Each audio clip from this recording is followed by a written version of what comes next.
for alternatives for Indra's response to Govardhana Puja by Krishna's mercy. Quote, as the director of different kinds of clouds, Indra called for the samvartaka.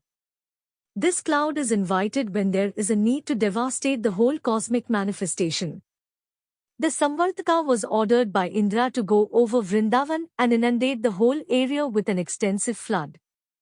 Demonically, Indra thought himself to be the all-powerful Supreme Personality. Krishna, the Supreme Personality of Godhead, Volume 1, Chapter 25. 1. Send a lightning strike. I don't understand why Indra had to retaliate so severely. Okay, the people of Gokul decided to skip the puja in his honor that one year. What is the big deal?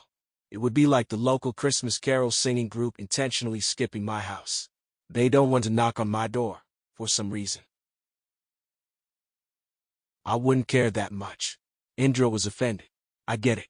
He could have sent a simple lightning strike to the area.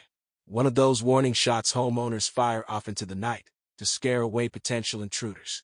Something to let the people know that their insult did not go unnoticed. 2. Send a brief storm. Indra could have sent a brief storm to the area around Govardhana Hill. People might have been inconvenienced. They would have been stuck out in the rain. They would be getting wet, with an abrupt end to their newly created celebration. Nevertheless, the storm would get the point across. The people would understand that Indra was watching. He had been expecting the yajna in his honor. Why did the people have to skip it? Why did they feel compelled to follow the advice of Krishna? Who takes the advice of a young child? Especially with something so important, it is still a head-scratcher. 3. Turn the place dark. This is a classic trick in professional wrestling. It has seemed to make its way into politics, as well. Though I do often joke that everything we see in politics today is ripped off from professional wrestling. The trick is to abruptly turn out the lights. One wrestler looks like they are about to win. They are dominating the match. They are closing in on the finishing move. Then, out of nowhere, the lights go out. Total darkness. When the lights turn back on, you see a completely different situation. The wrestler who was winning is now losing. There might be an extra character in the ring. In politics, the vote totals change abruptly during this trick. The candidate who was far behind is now on track to win. It is pretty funny, but you get my point. Indra could have done something similar.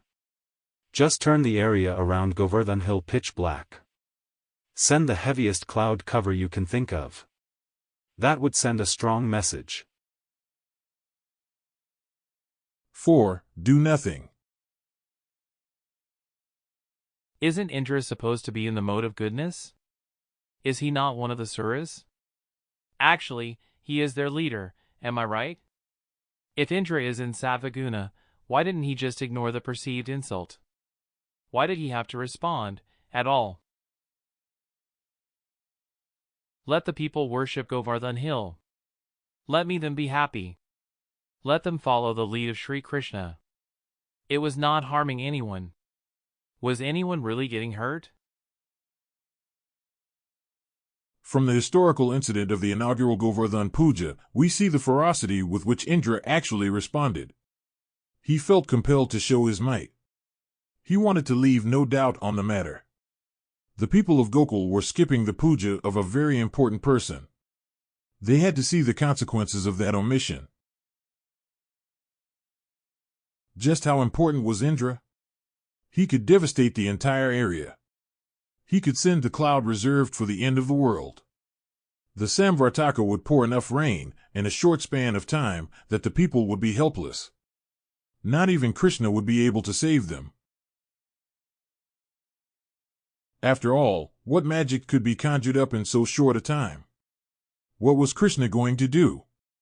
Could he swallow up all the rain? Could he learn to fly and magically carry everyone with him? This wasn't going to happen. Lost in Indra's fury was the focal point of the new tradition. There was Govardhana Hill. Krishna would use it to protect the residents. He would turn it into the greatest umbrella the world has ever known. That umbrella is strong enough to defend against a vengeful Indra and his targeted strikes.